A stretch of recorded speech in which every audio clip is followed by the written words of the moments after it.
Hello विद्यार्थियों, हम आपके लिए लेके आए हैं आईयूपीएसी पद्धति। आईयूपीएसी पद्धति एक इंटरनेशनल पद्धति है किसी भी कंपाउंड के नामकरण की। तो क्या होता है कि अलग अलग देश अगर कंपाउंडों की खोज करते हैं तो उनके एक जैसे नाम होने पर बहुत ज़्यादा दिक्कतें क्रिएट होंगी। इसलिए आईयूपीएसी पद्धति की निर्माण किया गया, आईयूपीएसी पद्धति का गठन किया गया। इससे किसी भी कंपाउंड का कोई भी देश किसी भी कंपाउंड की खोज करे तो उसका नाम जो है हमें आईयूपीएसी पद्धति के अकॉर्डिंग रखना पड़ता है, ताकि उसी नाम से वो कंपाउंड पूरे संसार में जाना जाएगा। तो देखिए, तो सबसे पहले हम देखते हैं कि आईयूपीएसी पद्धति में आईयूपीएसी का फुल फॉर्म क्या होती है। हर बच्चे को आईयूपीएसी की फुल फॉर्म पता होनी चाहिए।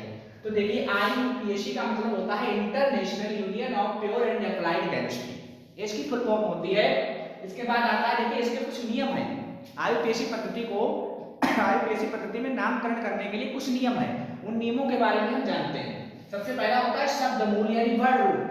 वर्ड रूट आते हैं, शब्द मूल इसमें यूज होते हैं। वो शब्द मूल क्या होते हैं, उन्हें आपको लर्न करने पड़ेंगे, याद करने पड़ेंगे। इन शब्द रूटों को आप बहुत अच्छे से याद करेंगे। यदि किसी भी कोई भी श्रृंखला है, उसमें कार्बन की संख्या अगर 1 है तो उसे आप बोलोगे मेष। अगर कार्बन की संख्या 2 है तो उसे आप बोलोगे 1। अगर कार्बन की संख्या 3 है तो उसे आप बोलोगे प्रो। यदि कार्बन की संख्या 4 है तो उसे आप बोलोगे ब्यूट। यदि कार्बन की संख्या 5 है तो उसे बोलोगे पेंट। यदि कार्बन की संख्या 6 है तो उसे बोलोगे हेक्स। यदि कार्बन की संख्या 7 है तो उसे बोलोगे हेप। यदि कार्बन की संख्या 8 है तो आप उसे बोलोगे ओक। यदि कार्बन की संख्या 9 है तो उसे बोलोगे नॉन। यदि कार्बन की संख्या 10 है तो उसे बोलोगे डेक। यदि कार्बन की संख्या 11 है तो उसे बोलोगे अनडेक। यदि कार्बन की संख्या 12 है तो उसे बोलोगे डोडेक। यदि कार्बन की संख्या 13 है तो उसे बोलोगे ट्रिडेक। यदि कार्बन की संख्या 14 है तो उसे बोलोगे टेट्राडेक। यदि कार्बन की संख्या 15 है तो उसे बोलोगे पेंटाडेक।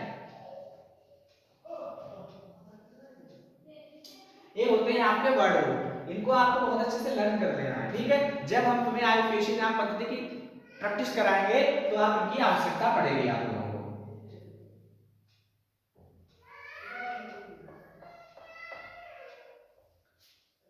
तो देखिए, उसके बाद आते हैं, उसके कुछ नियम होते हैं। उन नियमों के बारे में हम जानते हैं। सबसे पहला नियम नंबर 1 नियम दूसरा है इसका दीर्घतम श्रृंखला का चयन करना। सबसे पहले दीर्घतम श्रृंखला का चयन करते समय हमें कुछ बातों का ध्यान रखना पड़ता है। पहला नियम है उस श्रृंखला का चयन करते हैं जिसमें कार्बन परमाणुओं की संख्या अधिक हो।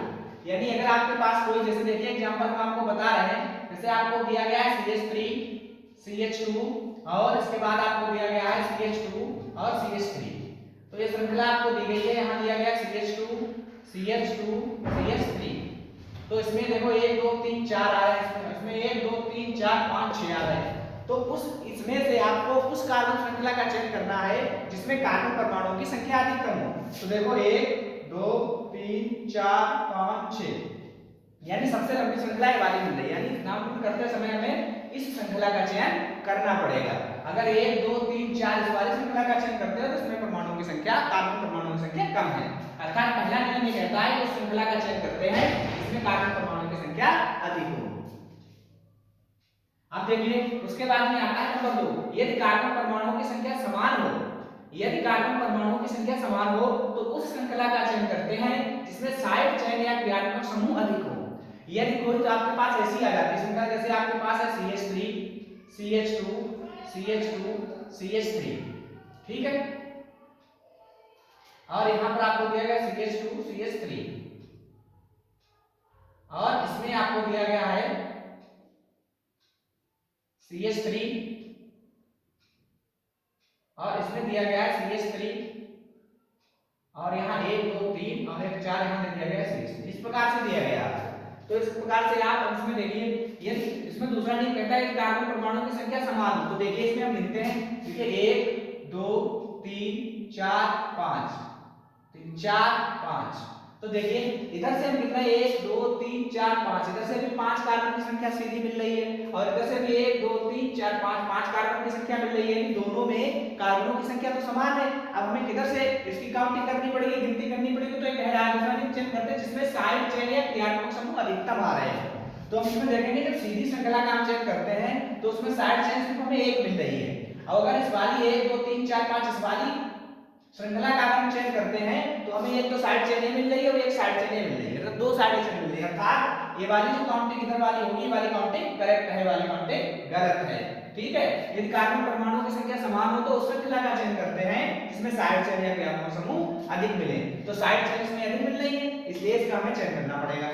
देखिए बात तीसरी क्या है, यदि किसी श्रृंखला में डबल बॉन्ड, ट्रिपल बॉन्ड व क्रियात्मक समूह हो, यदि आपके पास कोई श्रृंखला ऐसी है जिसमें डबल बॉन्ड आ गया या ट्रिपल बॉन्ड आ गया या क्रियात्मक समूह आ गया, तो श्रृंखला का चयन करते समय हमें डबल बॉन्ड, ट्रिपल बॉन्ड व क्रियात्मक समूह श्रृंखला में आने चाहिए।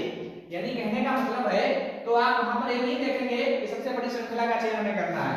जैसे आपके पास दिया गया है CH3 CH2 CH और यहाँ पर डबल बॉन्ड से जुड़ा हुआ है C, 2 3 और 4 इसमें और इसमें जुड़ा हुआ है आपका CH2 CH2 और CH3।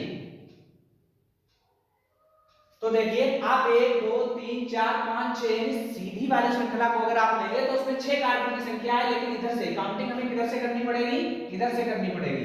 काउंटिंग हमें यहां से करनी पड़ेगी, क्योंकि हमारी शर्त है कि अगर हमारे पास कहीं डबल बॉन्ड प्रेजेंट हो या ट्रिपल बॉन्ड प्रेजेंट हो, क्रियात्मक समूह प्रेजेंट हो, तो वहां से हमें जो है ये हमारा डबल बॉन्ड, ट्रिपल बॉन्ड या क्रियात्मक समूह श्रृंखला का हिस्सा बनना चाहिए, श्रृंखला का हिस्सा बनना चाहिए। इसलिए काउंटिंग करेंगे 1 2 3 4 5, इधर से हमें काउंटिंग करनी पड़ेगी। प्रिय दोस्तों, अगर आपको ये वीडियो अच्छी लगी हो तो प्लीज सब्सक्राइब जरूर करें।